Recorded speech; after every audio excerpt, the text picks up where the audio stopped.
शांति।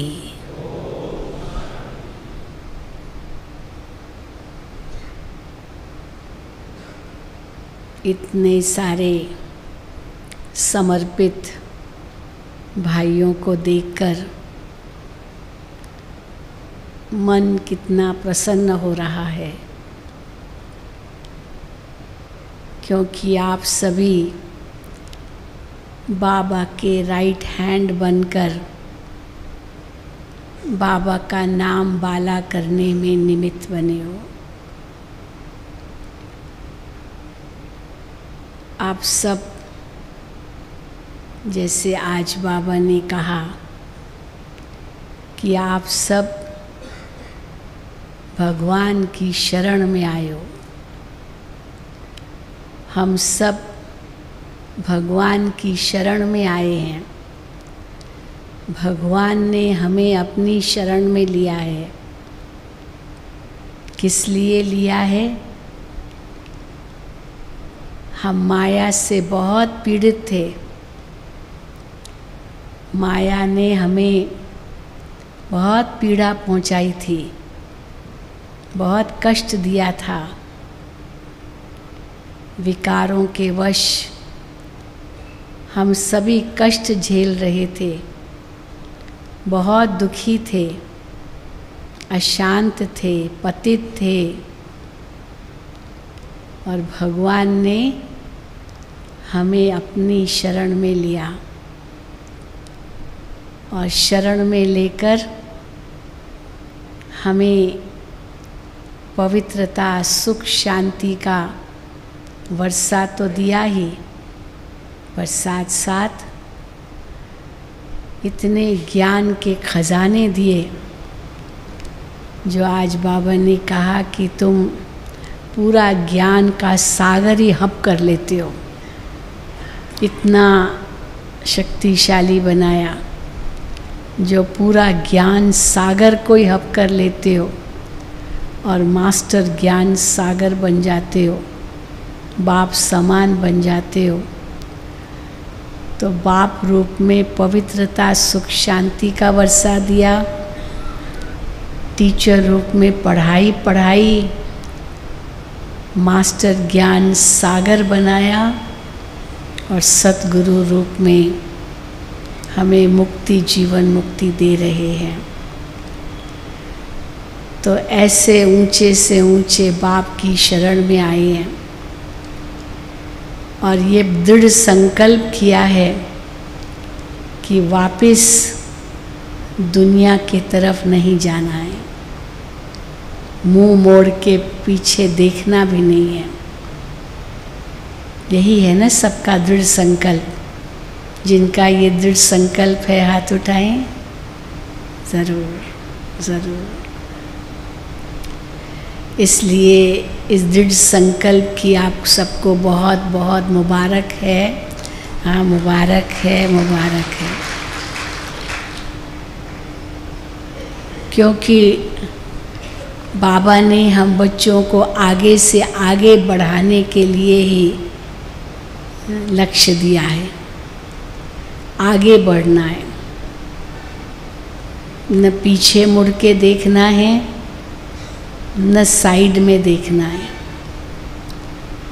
पीछे मुड़ के देखना माना, पीछे मुड़ के देखना अर्थात अपना पिछला जीवन देखना कि बाबा को समर्पित होने से पहले हम कैसे थे।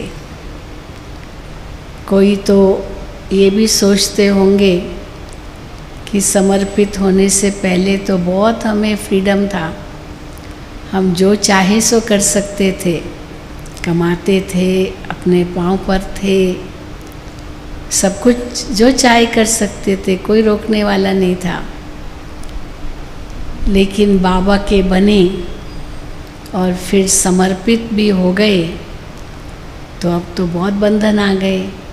ये नहीं करना, वो नहीं करना, मर्यादाएं बढ़ गई, नियम बढ़ गए। तो कई समझते हैं पहले तो बहुत फ्रीडम था, अभी तो बंधन आ गया। लेकिन यही बंधन हमें आखिर में मुक्त करेगा। जितना जितना मर्यादाओं के बंधन में रहेंगे उतना उतना आत्मा मुक्ति का अनुभव करेगी। दुनिया में फ्रीडम, स्वतंत्रता के नाम पर अपने आप को बांधते जा रहे, बंधते गए हैं। मैं जो चाहूँ सो करूँ। आज जो इतनी युवा पीढ़ी हम देख रहे हैं, भारत में तो क्या विदेश में भी कोई कम नहीं है, वहाँ पर भी यही सोचते हैं हम तो स्वतंत्र हैं, हम जो चाहे सो करें। क्योंकि वैसे ही बाहुबल है, हाँ, बाजुओं में बल है, यूथ है, तो यूथ होने के कारण वो शरीर की शक्ति है, एनर्जी है, तो हम जो चाहें सो कर सकते हैं। लेकिन उसके कारण बुरी संगत में फंस गए, अन्न अशुद्ध हुआ, संग अशुद्ध होने से फिर वो स्वतंत्रता तो अल्पकाल की रही और परिणाम स्वरूप अनेक व्यसनों के वश हो जाते हैं, ड्रग्स के वश हो जाते हैं और परिणाम स्वरूप अपने आप को बांधते जाते हैं। तो कितने न हम सभी सौभाग्यशाली हैं जो भगवान ने हमें इन सब बातों से मुक्त किया है। तो इसलिए पीछे मुड़कर भी कभी नहीं देखना, सोचना भी नहीं वो पुराना जीवन, क्योंकि नया जन्म लिया है, भगवान की शरण में आए हैं, माया की पीड़ा से बच गए हैं।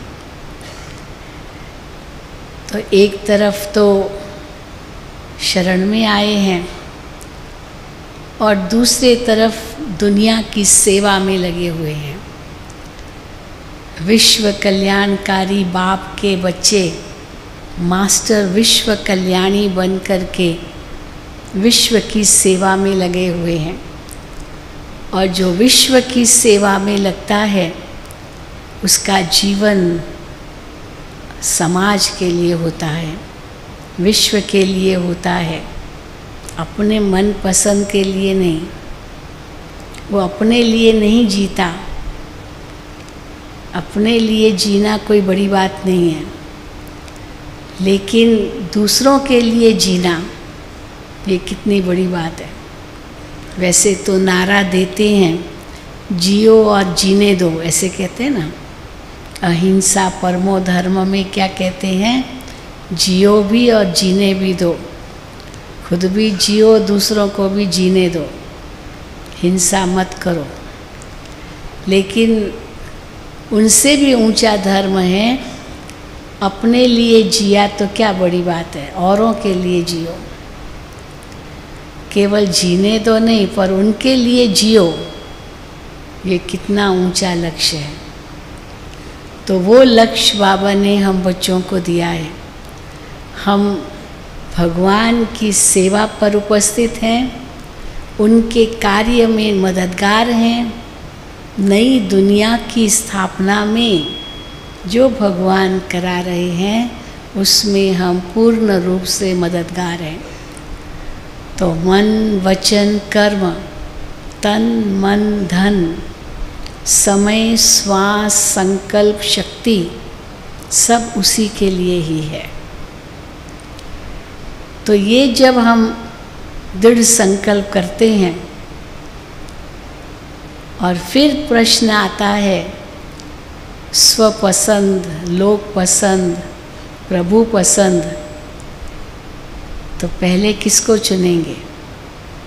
पहले किसको चुनेंगे? स्वपसंद, लोक पसंद या प्रभु पसंद? हैं? प्रभु पसंद।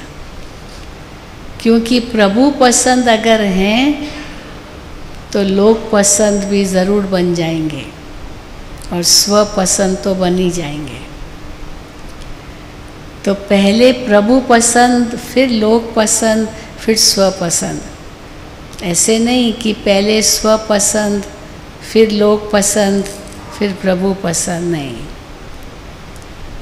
भक्ति मार्ग में तो हम अपने लिए ही सोचते थे, भगवान से कितनी चीज़ें मांगते थे।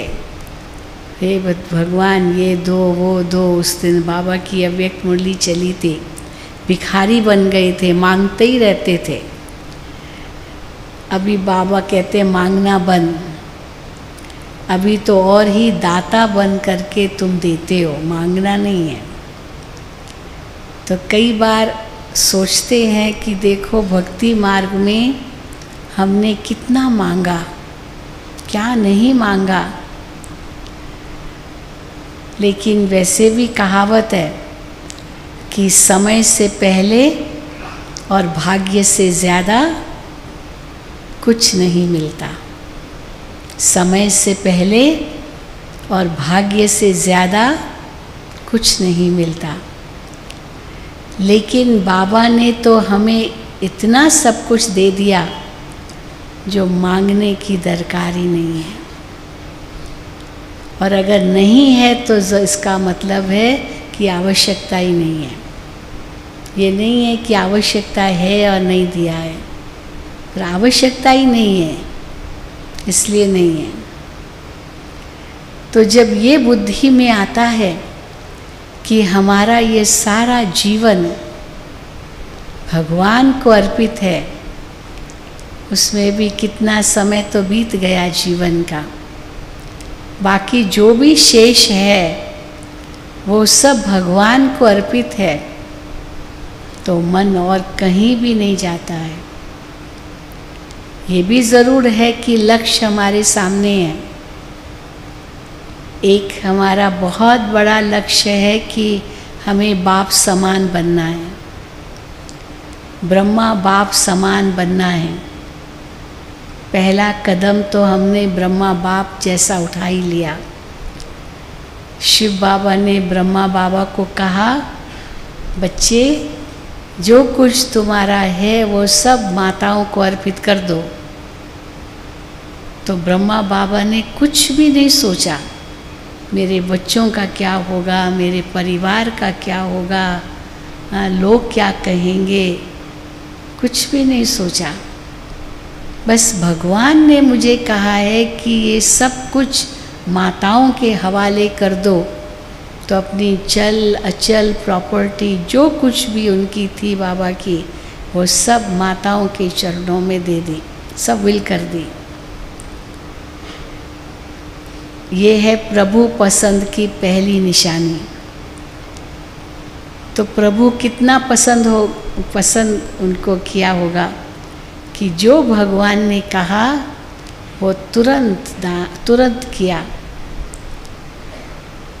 और हम सब ने उनको फॉलो किया, ब्रह्मा बाबा को ही तो फॉलो किया ना, जो समर्पित हो गए माना ब्रह्मा बाबा को फॉलो किया।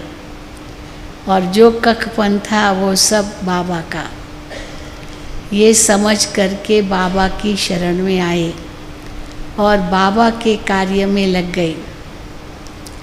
लेकिन ब्रह्मा बाबा की और क्या विशेषता थी, वो हमारे अंदर नंबरवार है। पहली विशेषता तो अपना ली, सब स्वाहा।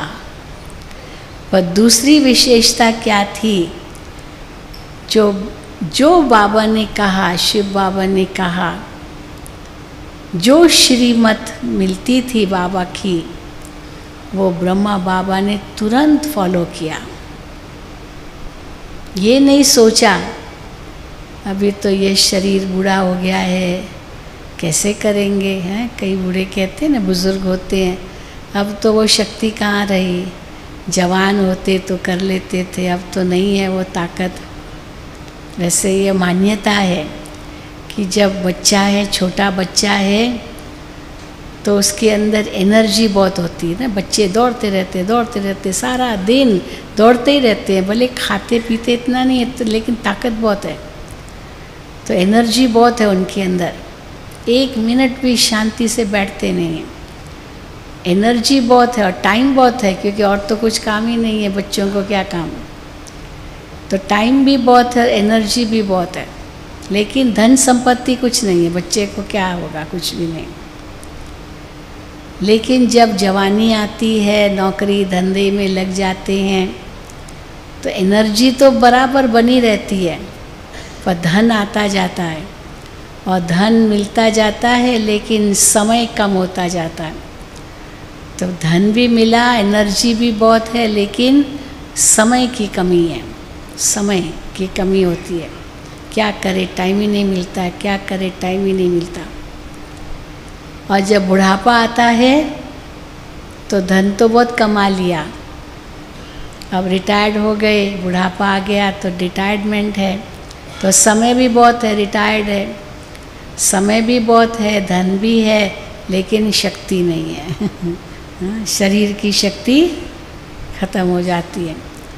और फिर याद करते, अरे जब मैं जवान था तो इतना काम करता था, ये करता था, वो करता था, अब तो बूढ़े हो गए।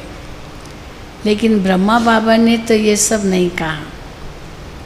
जो शिव बाबा ने कहा, ब्रह्मा बाबा ने तुरंत फॉलो किया। तो कई बुजुर्ग बाबा को कहते थे, बाबा अभी तो बूढ़े हो गए, हमारे से नहीं होता पुरुषार्थ। तो बाबा कहते थे, ये बूढ़ा कर सकता है, तुम नहीं कर सकते हो। हाँ, बाबा भी तो बूढ़े थे ना, 90 साल 93 साल की उम्र में शरीर छोड़ा, तो और अंत तक सेवा की। ऐसे नहीं कि लास्ट दिन सेवा नहीं की, अंत तक सेवा की। अंत में भी शरीर छोड़ने से 10 मिनट पहले तक भी क्लास करा करके फिर कमरे में आए हैं। यही बुद्धि में था, बच्चों को ख्याल आएगा कि आज बाबा की मुरली नहीं मिली, तो बच्चों को बाबा की मुरली पहुंचनी चाहिए, मुरली जानी चाहिए। इसलिए बाबा वो क्लास, रात्रि क्लास करा के फिर आए कमरे में और कैसे शिव बाबा के पास गए, अव्यक्त हुए, लेकिन अंत तक सेवा की। तो इसीलिए कोई बुजुर्ग नहीं कह सकता है कि मैं क्या करूं, ताकत नहीं, एनर्जी नहीं। ब्रह्मा बाबा ने की। कोई कहे कि शिव बाबा का तो वो रथ था, इसलिए शिव बाबा का रथ होने का उनको एक्स्ट्रा ताकत मिलती होगी, लेकिन ये ब्रह्मा बाबा का अपना पुरुषार्थ था, अपनी लगन थी। उनको लक्ष्य था कि मुझे तो ऐसा बनना है, जो शिव बाबा ने उनको लक्ष्य दिया, नर को नारायण बनना है।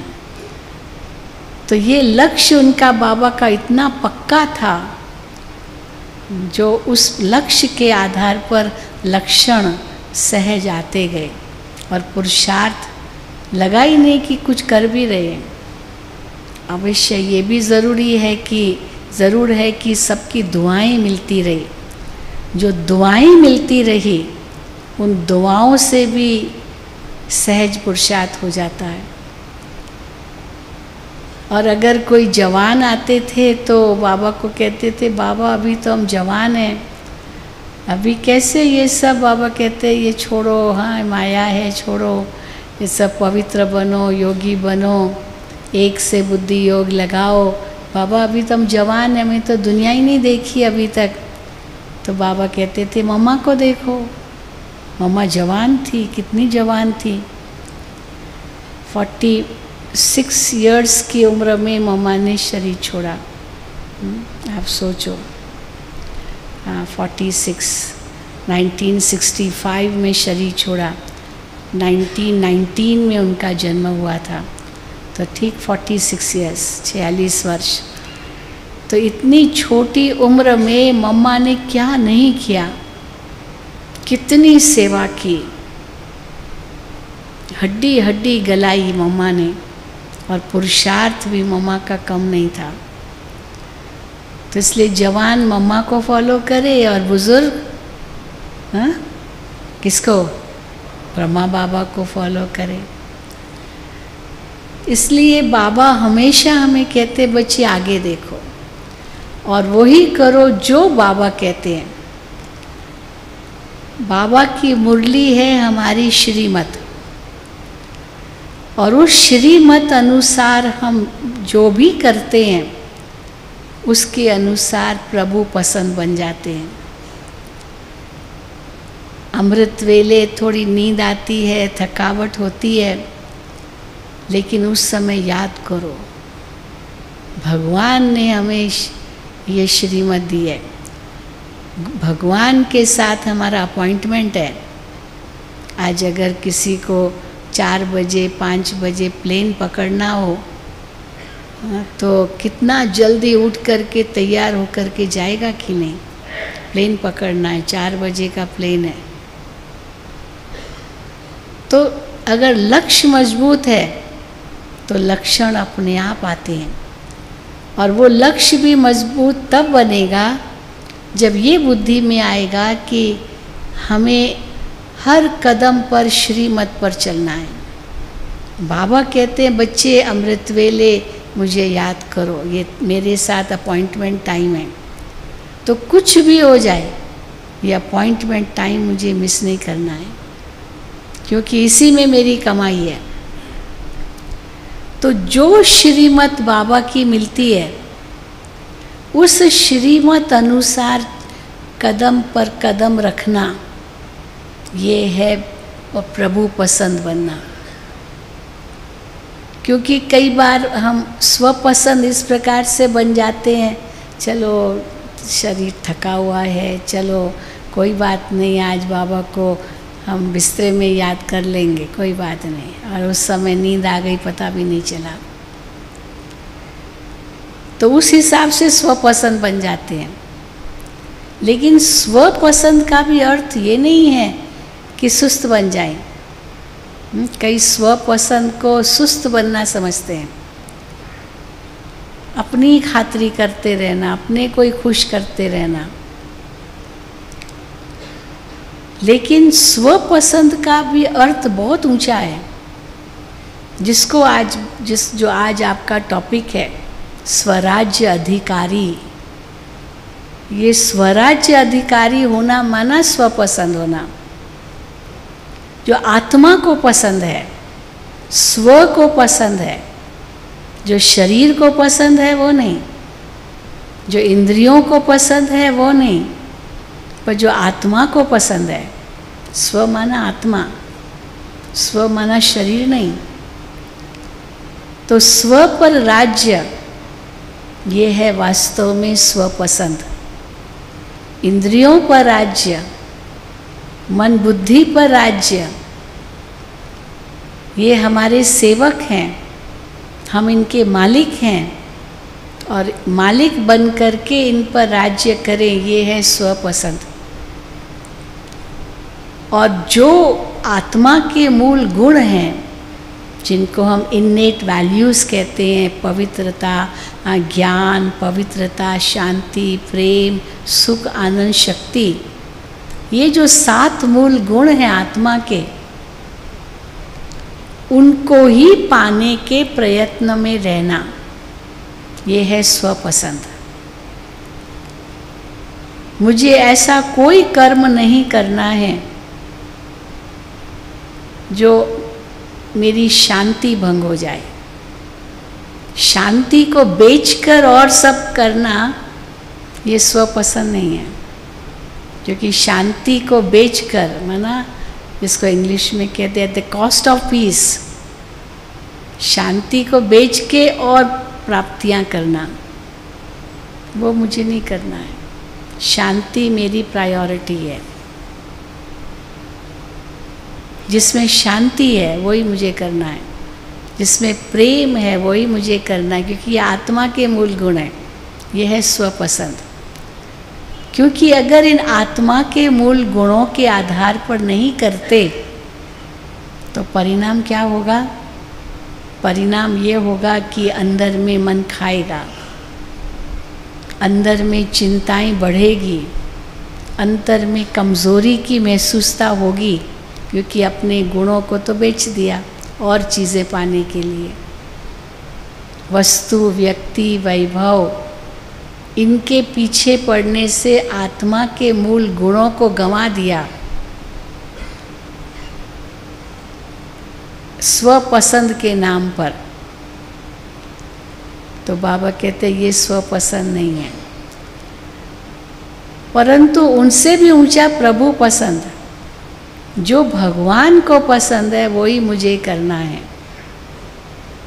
वो है सच्चा स्वपसंद, क्योंकि जो भगवान को पसंद है वो आत्मा को ही पसंद है। ऐसे ना, जो भगवान को पसंद नहीं है वो शरीर को पसंद है। इंद्रियों का सुख, इंद्रियों का सुख, हाँ, ये शरीर को पसंद है। और भगवान हमें क्या कहते हैं, बच्चे इस शरीर को भूलो, देही अभिमानी बनो, देही अभिमानी बनो। तो बाबा की शरण में आना माना प्रभु पसंद बने, तभी तो भगवान ने हमें शरण दी। और शरण दी तो हम उसका रिटर्न क्या करेंगे, उनकी आज्ञाओं पर चलेंगे। और उनकी आज्ञाएं हर बात के लिए है।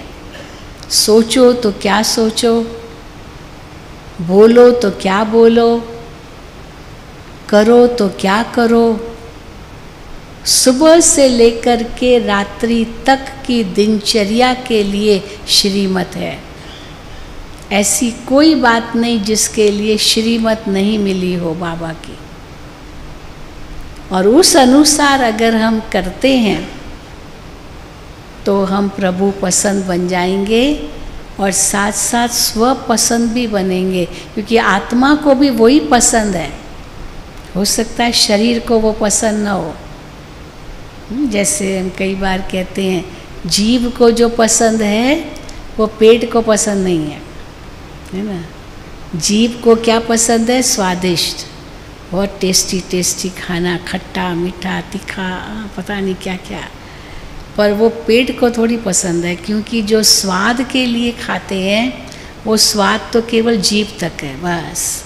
ये टेस्ट बड्स जो है ना वो केवल जीभ पर ही है बस, अंदर में कोई टेस्ट बड्स नहीं है जो पता चले मीठा खाया, खट्टा खाया, तीखा खाया।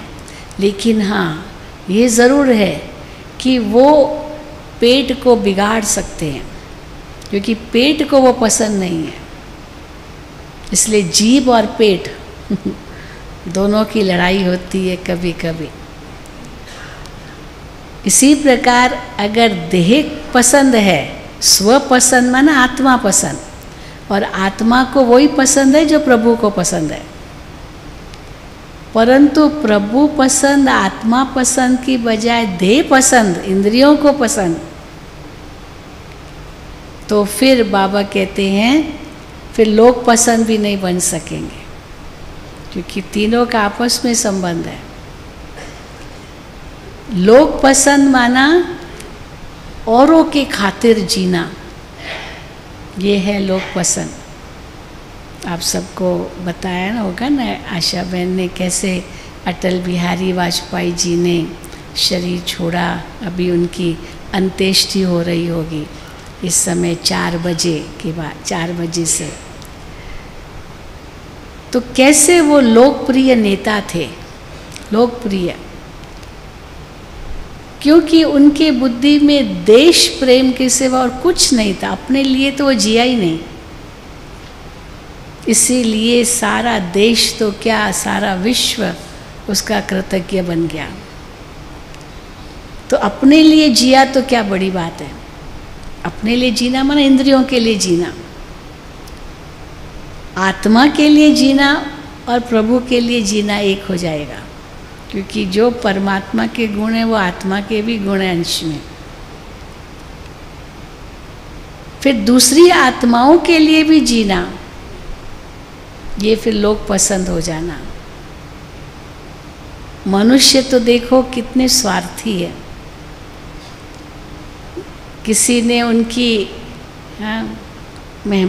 उनकी सेवा की, उनको बहुत आगे बढ़ाया, पर कृतज्ञ होने की बजाय इतने स्वार्थी हो जाते हैं कि उनका तो नाम भी नहीं लेते, और ये उनकी ग्लानि भी करना शुरू करेंगे जिन्होंने उनको इतनी मदद की।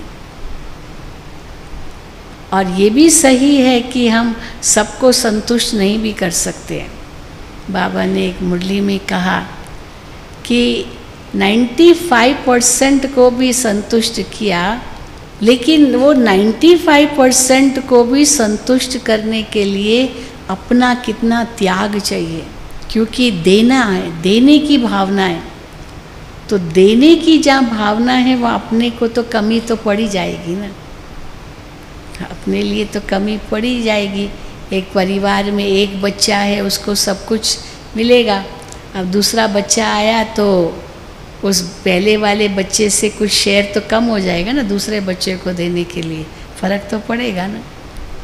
फिर तीसरा आया तो वो जो 2 को मिल रहा था वो तीसरे को उसमें से ही शेयर देना है, तो फिर वो 2 को कम पड़ जाएगा। ऐसे 10 आ गए तो हाँ, तो शेयर तो कम होता ही जाएगा ना, क्योंकि 10 में बांटना है। तो इतना बांटना पड़ेगा, पर लोग पसंद होने के लिए बांटना तो पड़ेगा, उसके लिए त्याग तो बहुत ज़रूरी है। लेकिन इस त्याग में भाग्य है, यही बड़ी बात है। ये त्याग नहीं है, ये भाग्य है। अभी सेंटर पर रहते हैं, चलो 4 भाई है, 10 भाई बहनें रहते हैं सेंटर पर, तो उसी अनुसार ही मिलेगा। फिर स्टूडेंट्स है, फिर उनमें भी बांटना है, उसी अनुसार ही मिलेगा। लेकिन अगर हम उसमें ये कंपटीशन करना शुरू कर दे, इसको मिला मुझे नहीं मिला, इनको मिला मुझे क्यों नहीं मिला, तो अपनी खुशी गंवा देंगे। हम मिसाल देते हैं कि एक कंपनी में प्रमोशन मिली सबको और तनख्वाह बढ़ती गई, तनख्वाह बढ़ी, तो तनख्वाह बढ़ी तो बहुत खुश हो गए लोग, वाह तनख्वाह बढ़ गई हमारी। लेकिन जब 1-2 से पूछा कि तुम्हारी कितनी तनख्वाह बढ़ी, कितनी बढ़ी, तो किसने कहा मेरी 100 बढ़ी, किसने कहा मेरी 200 बढ़ी, किसने कहा मेरी 500 बढ़ी, किसने कहा 1000 बढ़ी। तो जिनकी 100-200 बढ़ी उनको तो बड़ा दुख हुआ, इनकी 1000 बढ़ी और हमारी केवल 200 ही बढ़ी, क्यों, हम भी तो इन जैसे ही हैं, हमारी कम क्यों बढ़ी। तो जो एक दिन का सुख मिला कि 200 बढ़ गई, वो दूसरे दिन क्या हो गया, क्योंकि पता चला दूसरे की 1000 बढ़ी है, तो पहले वाले का सुख कितना दिन चला, हाँ कितना दिन चला, एक दिन। चलो 200 बढ़ी भी, उसमें भी खुश हो जाओ ना, लेकिन नहीं, उसकी 1000 बढ़ी, मेरी क्यों केवल 200 बढ़ी। अब ये है ईर्ष्या। अब लोग पसंद तो ऐसे नहीं बनेंगे ना, लोग पसंद माना औरों के लिए जीना, तो औरों के लिए जीना माना खुद को तो त्याग करना ही पड़ेगा। लेकिन इस त्याग में कितना बड़ा भाग्य समाया हुआ है वो हमको समझना होगा। क्योंकि बाबा हम बच्चों को कहते हैं ये देह से देह के सब संबंधों को भूलो, सबको भूलो, मुझे याद करो, क्योंकि उसी में सच्ची कमाई है। वो क्या कमाई है, वो तो आज है कल नहीं रहेगी, वो तो बाबा कहते हैं भुगरे हैं, चने हैं। वो चनों के पीछे क्या जाना, पर सच्ची कमाई तो हमारी ज्ञान रत्नों की है। किसी को पैसा दे करके खुश करना और किसी को इतने ज्ञान रत्न दे करके अंतर आत्मा की संतुष्टि करना, बहुत अंतर है। पैसे दे करके खुश करना ये बड़ी बात नहीं है, है ना। किसी ने यहाँ तक कहा ना, भाई भिखारी को हम भीख दे देते हैं, चलो खुश कर दिया, कोई बड़ी बात नहीं है। परंतु उसको कुछ ऐसा लघु उद्योग बना करके दिया ताकि वो अपने पाँव पर खड़ा हो जाए और अपनी कमाई खुद करे, इसमें उनको सहयोग दिया। केवल खाना खिला लिया, कौन सी बड़ी बात है। परंतु उसको अपने पाँव पर खड़ा होने के लिए वो शक्ति प्रदान की, ये तो बहुत ऊंची बात हो जाएगी। तो किसी को चलो थोड़ा त्याग करके अपने हिस्से से किसी को धन दे दिया, खुश किया, वो अलग काल की बात है। लेकिन ज्ञान रत्नों से उसे भरपूर कर दिया, उसकी जन्म जन्मांतर की प्यास बुझा दी, उनको भगवान से मिला दिया। ये तो कितनी ऊंची सेवा है। फिर उसकी दुआएं मिलना, किसी को धन देना तो चलो उस समय दुआ मिल जाएगी, ये कोई बड़ी बात नहीं है, उस समय मिल जाएगी ना। भिखारी को हम 1 रुपया देते हैं तो वो दुआ करेगा, आप बेटा जीते रहो, तुम्हारे बच्चे जीते रहे, तुम्हारा ये है ना, ऐसे करते हैं ना। लेकिन अगर रोज़ रोज़ आपके द्वार पर खड़ा हो जाए और रोज़ रोज़ आप दो उनको, और एक दिन आपके पास छुट्टा नहीं है मान लो, और फिर आपके द्वार पर आ गया और कहेगा दो हमको, और आप कहेंगे मेरे पास छुट्टा नहीं है, तो जो उस आपने उनको 1 महीने तक दिया और 1 महीने तक आपको दुआएं दी और 1 दिन नहीं दिया तो क्या होता है? क्या होता है भाई? हाँ, वो सारी दुआएं पानी में बद्दुआ देनी शुरू कर देगी, बद्दुआ देना शुरू कर देंगे। वो भूल जाएंगे कि 1 महीना तो हमको दिया था। लेकिन सचमुच उनकी सेवा ये होगी कि उनको अपने पांव पर खड़ा करना सिखाना, ताकि खुद कमाए और खाए। तो लोक पसंद माना संतुष्ट करना है, पर संतुष्ट करने का भी अर्थ समझना है। और उसमें भी अगर 5% नहीं होते हैं तो दुखी नहीं होना है कि हम बाकी सबको तो संतुष्ट कर सके, ये तो कभी हमसे संतुष्ट नहीं होते हैं, क्योंकि उनका अपना कर्मों का हिसाब किताब है जो संतुष्ट नहीं होते हैं। क्यों नहीं संतुष्ट होते हैं? क्योंकि ईर्ष्या है, नफरत है, कोई वैर है, कोई नेगेटिव थिंकिंग है। तो उसके कारण कितना भी उनको साथ दो, सहयोग दो, वो कभी संतुष्ट नहीं होंगे, क्योंकि उनके अपने संस्कार हैं। जैसे कई बार हम कहते हैं ना, भाई सबको सुख दो, लेकिन कई लोग कहते हैं कि हम ये तो कई समझते नहीं, हमको इनसे कोई सुख नहीं मिलता, हमको तो इनसे दुख मिलता है। हम उनको सुख दे रहे हैं और वो समझते हैं कि हमको दुख दे रहे हैं। फिर हम कहते हैं हमने तो उसको कितना सुख दिया, और ये क्यों ऐसे समझ रहा है कि हम इनको दुख दे रहे हैं?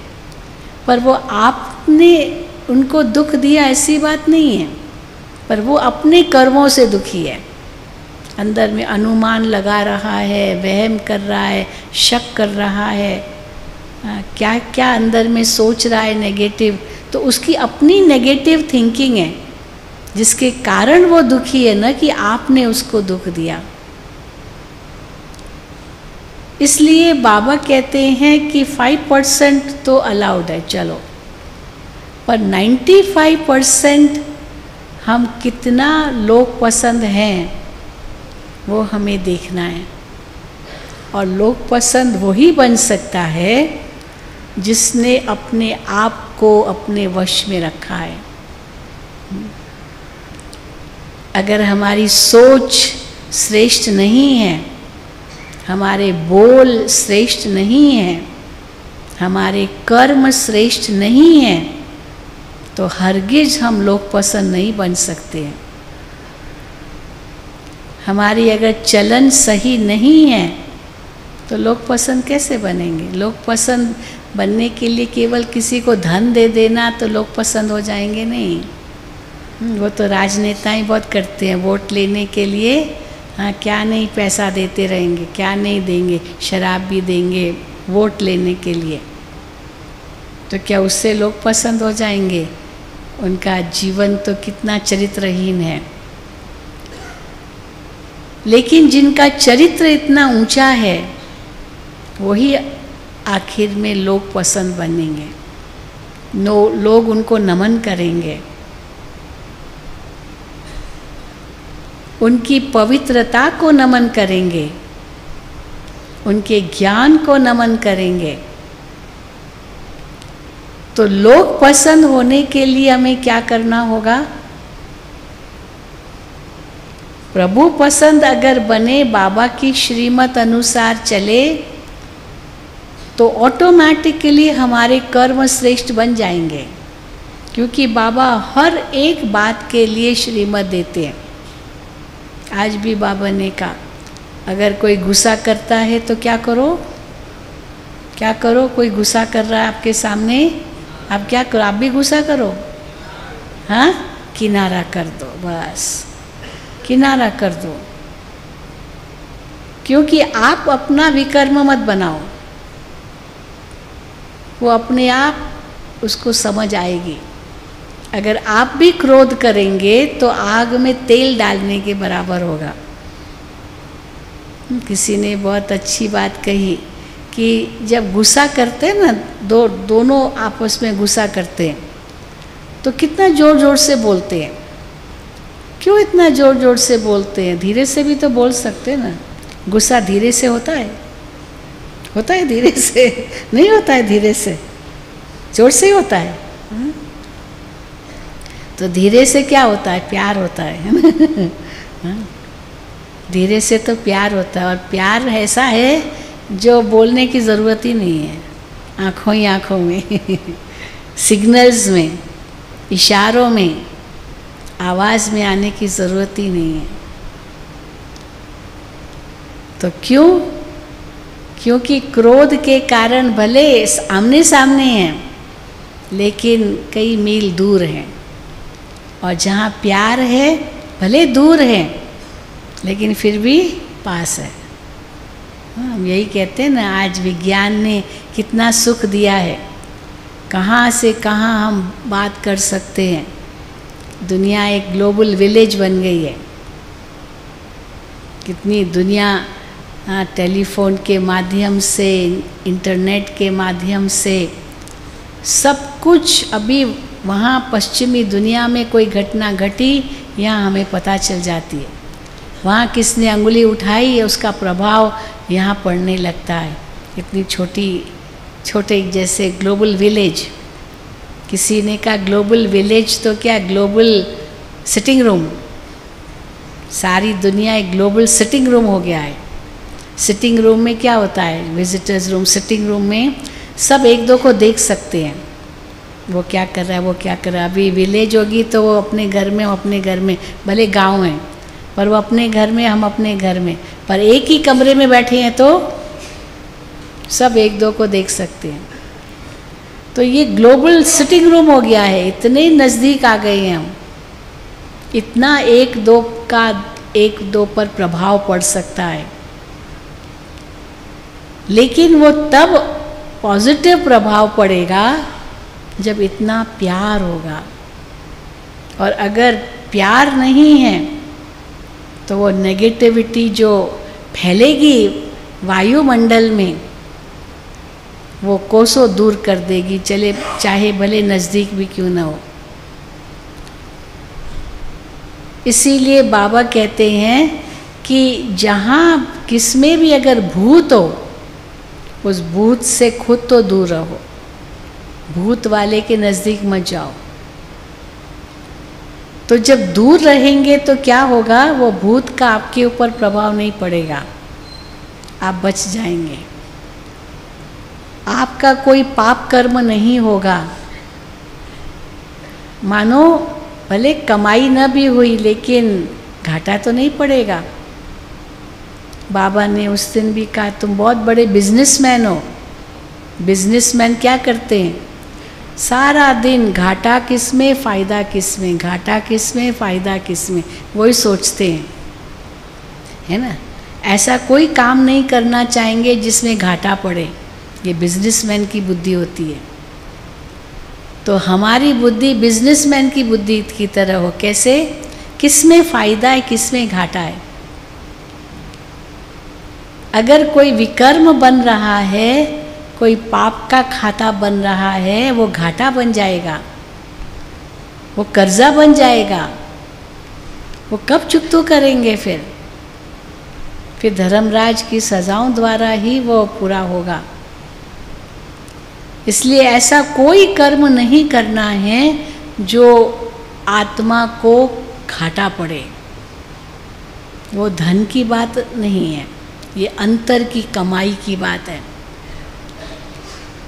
तो अगर लोकप्रिय भी बनना है तो आत्मा की कमाई पर ध्यान दो।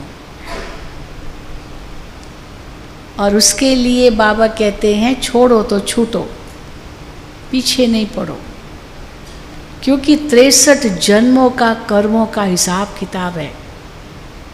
कभी भी बदला लेने का नहीं सोचना, कभी नहीं सोचना। इसीलिए बदला नहीं लो, पर क्या करो, क्या करो, बदल कर दिखाओ। किसी को भी अपना शत्रु मत बनाओ, कोई भी मेरा दुश्मन न हो, कोई ऐसा व्यक्ति न हो जो मेरे से बदला लेने का संकल्प भी करता हो।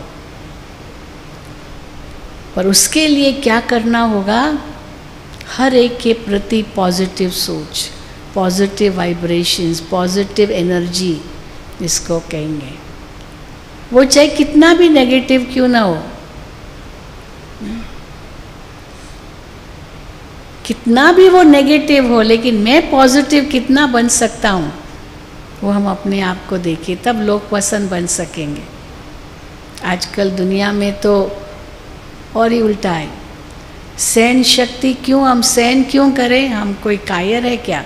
सहन करना कायरता है। उसने 2 कहा तो मैं 4 कहूँगा, फिर वो मैंने 4 कहा तो उसने 8 कहा, फिर मैंने 16 कहा उसने 32 कहा, फिर मैंने 64 कहा उसने 64 का कितना हो गया, डबल 128, 64 128, तो 128 हो गया। फिर 128 को जोड़ो, बस आखिर कहाँ तक पहुँचेंगे, कहाँ तक पहुँचेंगे? मुझे याद है हम बहुत छोटे थे, 1956 की बात होगी। तो उस समय मेरी एक स्कूल की फ्रेंड थी, छोटे थे हम, बहुत छोटे थे। तो वो स्कूल की फ्रेंड जो थी, तो क्या हुआ कि सवेरे अखबार में आ गया 1 पैसा मर्डर, 1 पैसा मर्डर, 1 पैसे पर हत्या। और बात क्या थी, उस समय पुराने पैसे चलते थे और नए पैसे इंट्रोड्यूस हुए थे। तो पुराने पैसे थे 4 आना, 8 आना, फिर 16 आना आदि, और 1 आने में 4 पैसे होते थे। 4 पैसे 1 आने में, तो 4 आने में माना उस अनुसार। और नए पैसे जब इंट्रोड्यूस हुए तो नए पैसे 25 पैसे होते थे। तो 25 पैसे 4 आना और 12 पैसे 2 आना। अब 1 पैसा कहाँ जाएगा, 2 आना 2 आना, 12 पैसा 12 पैसा, 1 पैसे का प्रॉब्लम होता था। तो एक ग्राहक दुकानदार के पास गया और 4 आना दिया। उस समय सस्ताई तो बहुत थी, तो 4 आना दिया और 2 आने की चीज़ ली।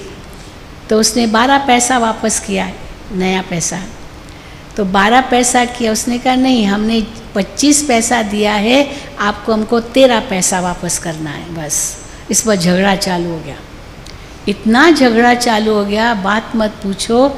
जो वो दुकानदार ने छुरा लेकर के उसको मार डाला, हत्या हो गई। 1 पैसा मर्डर, बड़ी न्यूज़ बन गई। और वो कौन था, वो मेरी फ्रेंड जो सहेली थी क्लास की, उसका पिता था। उनका वहीं नेक्स्ट बिल्डिंग में ही वो रहती थी, उनकी दुकान थी नीचे। तो जब हमको पता चला, तो चलो दुनिया में तो वो तो अखबार में आ गया, लोग तो भूल गए होंगे, लेकिन उस बिचारी का क्या जीवन बन गया। उसको जेल में तो तुरंत डाला पिता को, तो पिता को जेल में डाला, फिर वो सारा दुकान गिरवी रखना पड़ा, मकान गिरवी रखना पड़ा, और वो आखिर में जेल में ही वो मर गया। तो वो सहेली हमारी काफ़ी समय तक थी, लेकिन इतना अपना दुख दर्द बताती थी कि 1 पैसे के लिए कितना बड़ा पाप उसके पिता ने किया।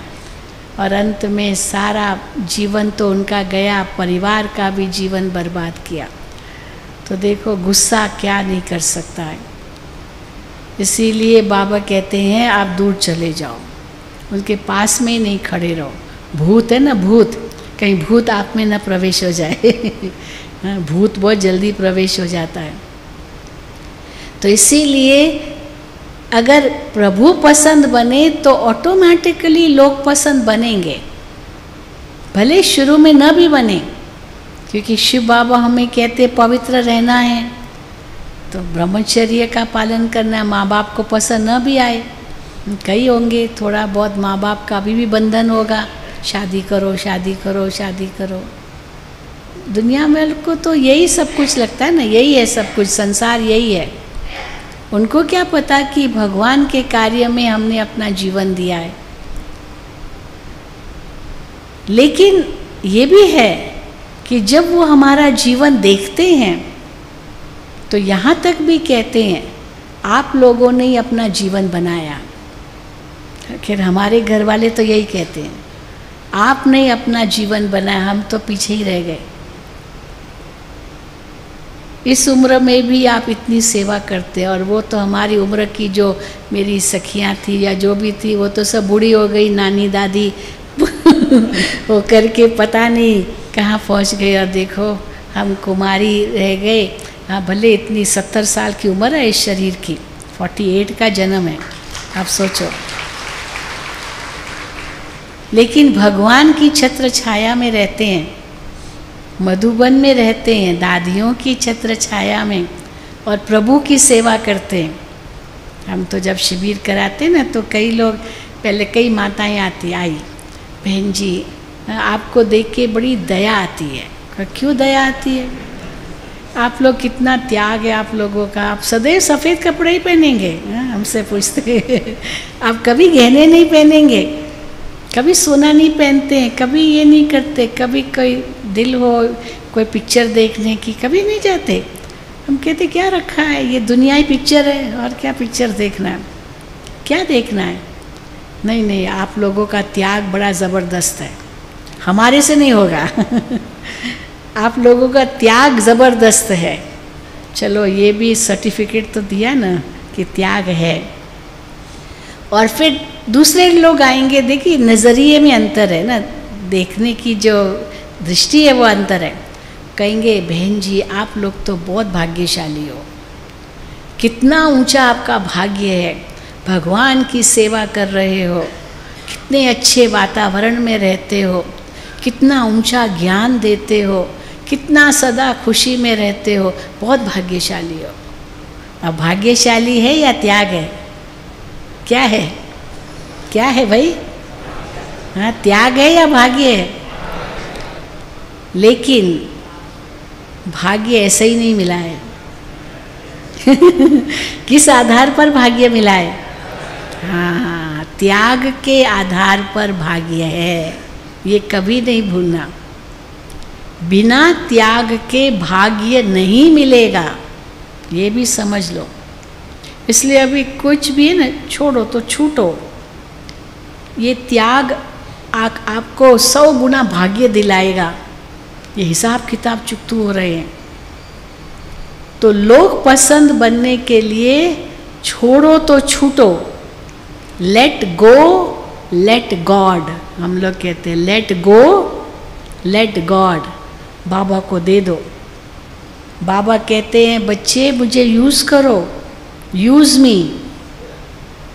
या बाबा कहते हैं बच्चे मैं हूँ ना, वो रक्षक बैठा है मेरे सिर पर हाथ रख रहा है, मुझे काहे की चिंता है। भगवान की शरण हमने ली है, उनकी श्रीमत पर हम चल रहे हैं। वो जानते हैं हमारा कल्याण किस में है। दुनिया वाले क्या जाने, वो तो अज्ञानवश है। इसीलिए जो भगवान ने कहा अगर हम उनका मानते हैं तो लोकप्रिय ज़रूर बनेंगे। आज नहीं तो कल, कल नहीं तो परसों, भले 1 साल के बाद 10 साल के बाद भी फिर वो नमन करेंगे, भले पहले नहीं नमन किया। लेकिन उसका आधार क्या है? उसका आधार है हमारा त्याग, हमारी तपस्या, हमारी सेवा, ये त्याग तपस्या सेवा ही हमें लोकप्रिय बनाएगी, जिसमें ज़रा भी स्वार्थ न हो। दुनिया में कितना स्वार्थ लगा पड़ा है, कदम कदम पर स्वार्थ। और जब लोग देखते हैं कि इन्हों के अंदर कोई स्वार्थ नहीं है, कितनी दिल से सेवा करते हैं, तो क्यों नहीं झुकेंगे? ज़रूर झुकेंगे। इन्हों के अंदर कितना प्यार है, कितना प्यार से मिलते हैं, ये कितना सदा मुस्कुराते हैं। मुझे तो एक बार ऐसी हंसी आ गई, किसी ने मेरे से पूछा, बहन जी आप सारा दिन मुस्कुराते रहते हो, थकते नहीं हो? आप सारा दिन मुस्कुराते रहते हो, किसी ने कमेंट किया मुझे, आप सदा ही मुस्कुराते रहते हो, कभी थकते नहीं हो? तो मैं सोच में पड़ गई, मैं सारा दिन मुस्कुराती हूँ, फिर थकावट किस बात की? थकते नहीं हैं। वो कहते हम तो थक जाते हैं। वो फ़ोटो निकालने के लिए आएंगे, 2 मिनट थोड़ी देरी करेंगे, जल्दी करो ना, जल्दी करो, क्योंकि मुस्कुराने में वो ताकत लगती है क्योंकि मुस्कुराना पड़ता है ना फ़ोटो लेते समय। अभी वो देर कर रहा है, फ़ोटो नहीं ले पा रहा है, आजकल तो मोबाइल में लेते हैं, तो अचानक वो ये क्या बंद हो गया, फिर उसका नंबर ढूंढो, उसका वो कोडवर्ड ढूंढो या जो भी, अब बंद हो गया। तो जो खड़ा था मुस्कुरा करके कि मेरा फ़ोटो निकलेगा तो वो फ़ोटो तो निकला ही नहीं, तो फिर नाराज़ भी हो जाएगा। तो मुस्कुराहट कितने समय की थी? वो एक क्षण की मुस्कुराहट, और वो भी थक गया मुस्कुरा करके, फ़ोटो निकला ही नहीं। लेकिन ये तो अंदर की बात है ना, हमारी आंतरिक खुशी कितनी है वो चेहरे से तो पता चलता है ना। तो आंतरिक खुशी का आधार क्या है? अंतर की संतुष्टता बहुत भरपूर है। इच्छा मात्रम अविद्या, किसी और को नहीं देखना है। हर एक का अपना अपना हिसाब किताब है, अपना अपना भाग्य है, अपना अपना कर्म है। जब ये हमको बुद्धि में आएगा तब हम प्रभु पसंद भी बन सकेंगे, लोक पसंद भी बन सकेंगे, और आत्म संतुष्टि होना ये है सचमुच स्वपसंद बनना। ये तीनों ही पसंद बनेंगे और फिर सदा तैयार। बाबा हम एवर रेडी हैं। सब एवर रेडी है ना, क्योंकि अचानक होगा कुछ ना कुछ। जो कहते हैं हम एवर रेडी हैं, हाथ उठाएं। सारे एवर रेडी हैं। कहो ना हम तो मरे हुए पड़े हैं हाँ, मरे हुए पड़े हैं कि नहीं? एवर रेडी भी क्या होना, मरे हुए ही पड़े हैं। मरे हुए को क्या और मारना है क्या मरे हुए ही हैं। तो इसीलिए एवर रेडी भी रहना है, क्योंकि अचानक होना है, और उसके लिए बहुत काल का अभ्यास चाहिए। तो ये 3 शब्द याद रखना, अचानक, एवर रेडी और बहुत काल का अभ्यास। कौन सा अभ्यास? अशरीरी बनने का अभ्यास। अशरीरी बनने का अभ्यास। बीच बीच में अशरीरी बनने का अभ्यास करते जाओ। 1 सेकंड में आत्मा न्यारी बन जाए, और न्यारी बन गई तो न दुख है न सुख है, आत्मा न्यारी बन गई। अंतर में शांति है। हमेशा बाबा कहते शांति शांति मांगो नहीं, अशरीरी हो जाओ। आत्मा अशरीरी हो गई तो उसी में शांति है। ये देह अभिमान में अशांत होते हैं। तो 1 सेकंड में आत्मा को शांति का अनुभव हो सकता है जब आत्मा अशरीरी हो जाए, और उसके लिए अभ्यास चाहिए। 1 सेकंड में देह से न्यारी बन जाना। अब वो स्थिति होगी तब हम बहुत काल का अभ्यास अनुभव होगा, तब एवर रेडी कहलाएंगे, तब अचानक का सामना कर सकेंगे।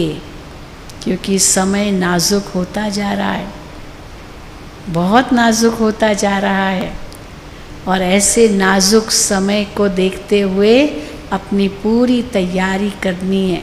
कभी भी कुछ भी हो सकता है, पर हमने भगवान की शरण ली है, इसलिए अंतरात्मा तृप्त है बेचारे दुनिया वाले तो क्या तड़पेंगे, कितना दुखी होंगे, क्योंकि मोह के वश है, लोभ के वश है, ईर्ष्या के वश है, विकारों के वश है।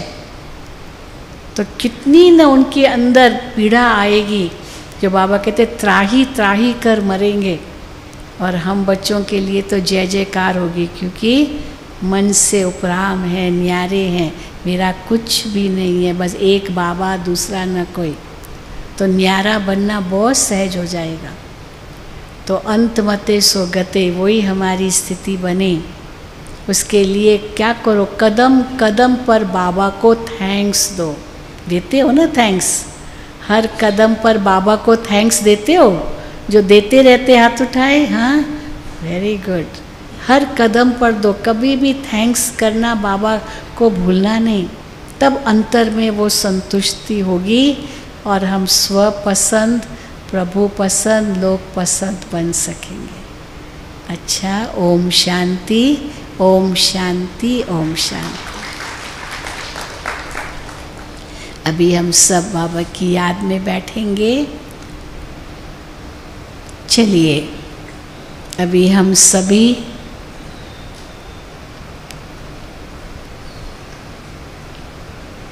एक यात्रा पर चलेंगे।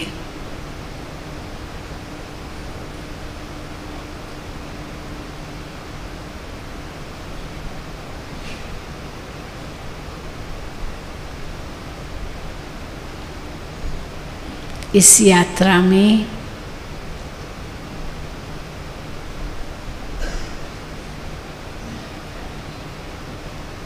हम पहले स्वराज्य अधिकारी बनेंगे।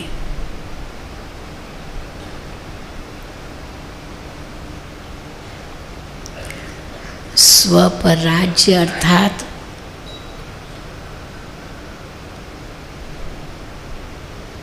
अपनी इंद्रियों पर राज्य,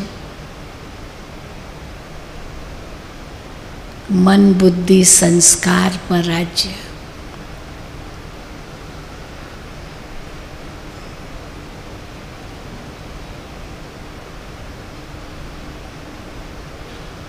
ये इंद्रियां मेरी सेवक है।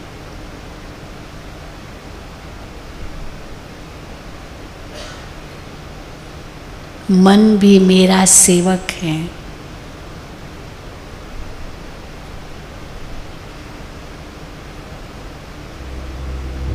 मैं आत्मा मालिक हूँ, शासक हूँ, अधिकारी हूँ।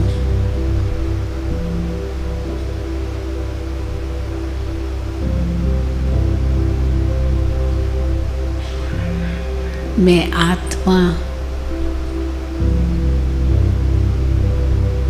अपने स्वधर्म में स्थित हूँ।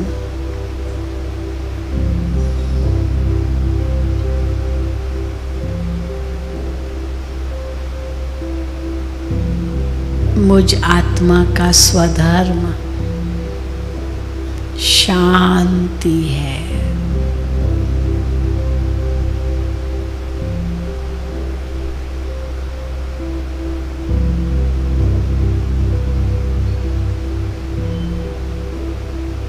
मैं शांत स्वरूप हूँ।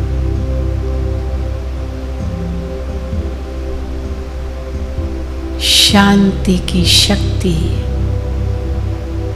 मुझ आत्मा में विद्यमान है।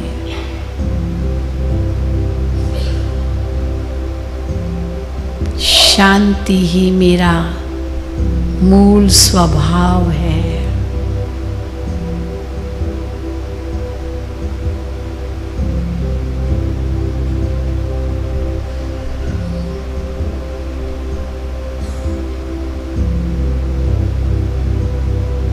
शांति धाम मुझ आत्मा का मूल धाम है।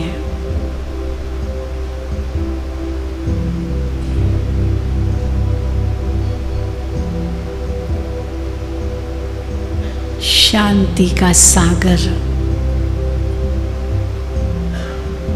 मुझ आत्मा का परम पिता है।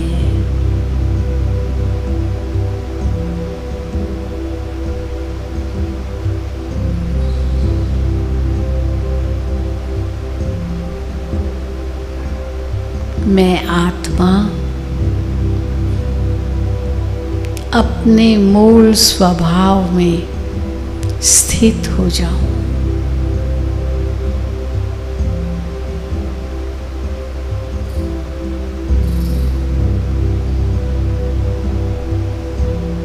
अशरीरी हो जाऊं। देह और देह की दुनिया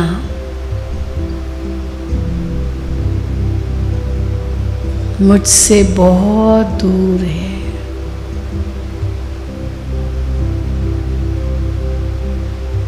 मैं आत्मा शांति की दुनिया में हूँ।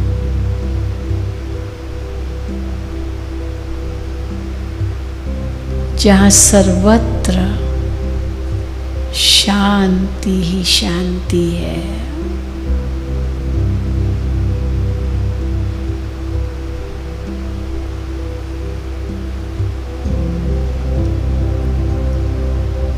सर्व बंधनों से परे हूँ।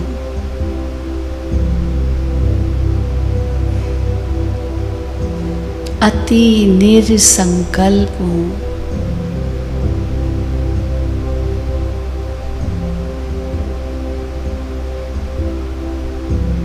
सबसे न्यारी हूँ।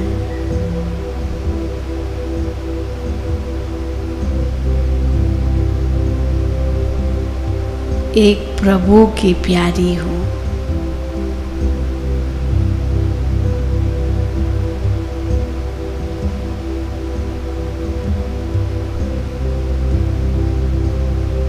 शिव बाबा के प्यार में सब कुछ भूल चुकी हूँ।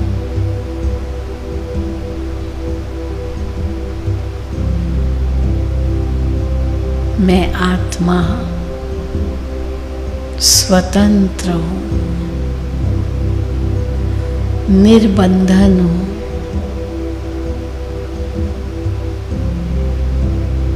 मुक्त हूँ।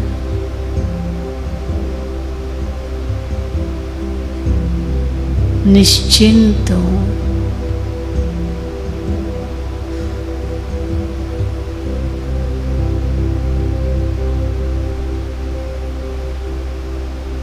एक दिव्य शक्ति हूँ।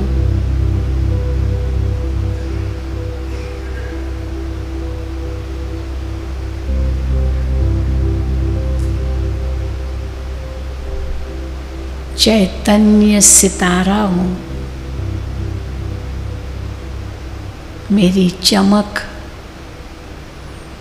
सारे विश्व को चमका रही है।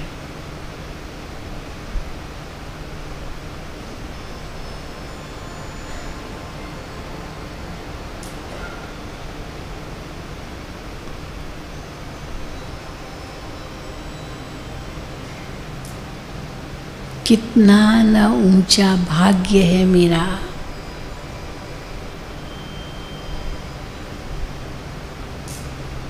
जो भगवान ने मुझे पसंद कर लिया।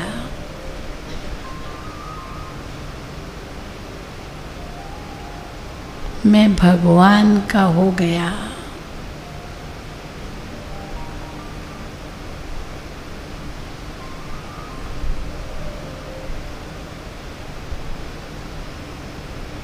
मीठे बाबा, आपको पाकर मुझ आत्मा ने सब कुछ पा लिया।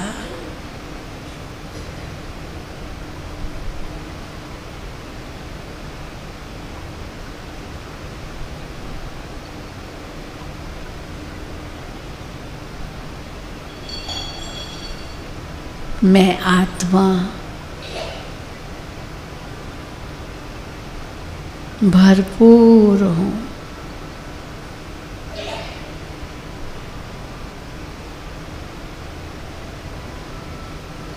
संतुष्ट हूँ,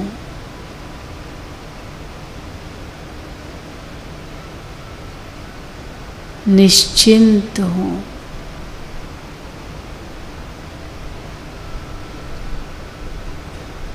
शांत हूँ,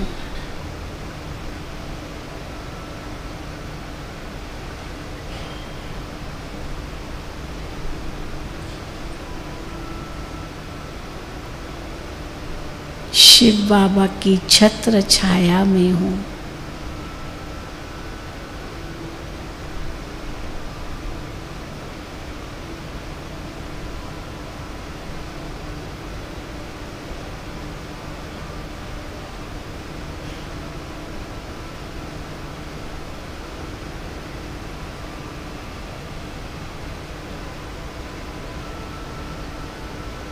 मेरे सर्व संबंध केवल एक के साथ है।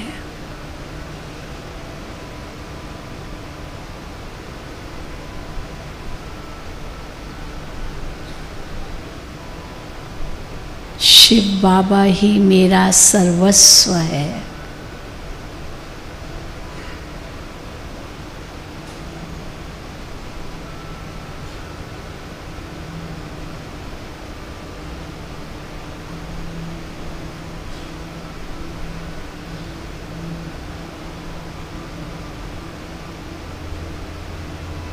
अब मैं आत्मा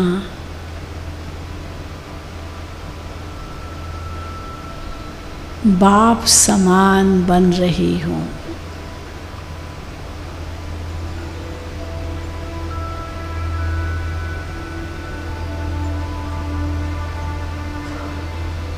बाबा के सारे गुण मुझ आत्मा में आ रहे हैं।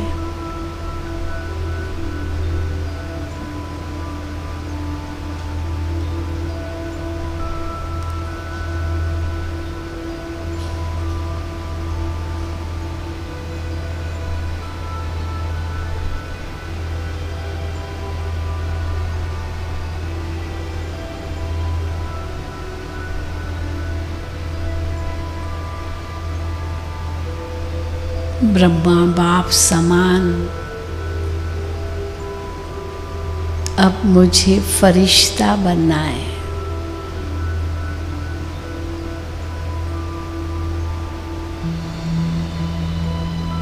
मेरा फर्श से कोई रिश्ता नहीं।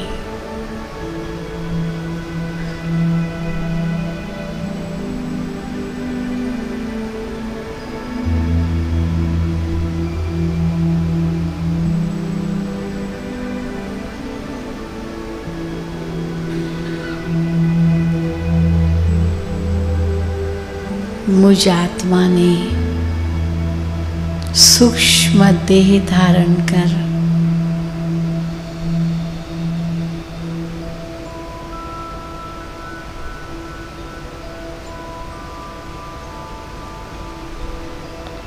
चारों ओर सेवा ही कराई है।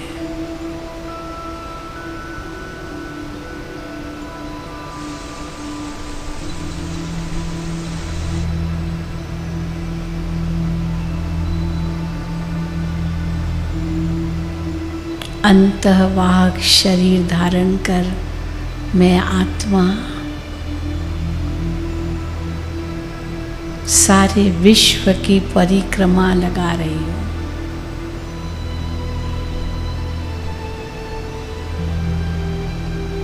सबको सकाश दे रही हूँ।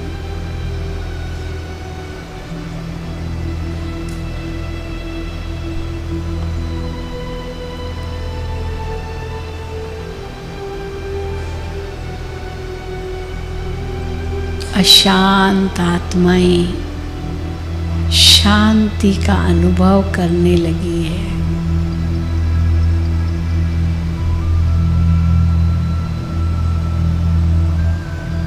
दुखी आत्माएं आत्मिक सुख का अनुभव करने लगी है।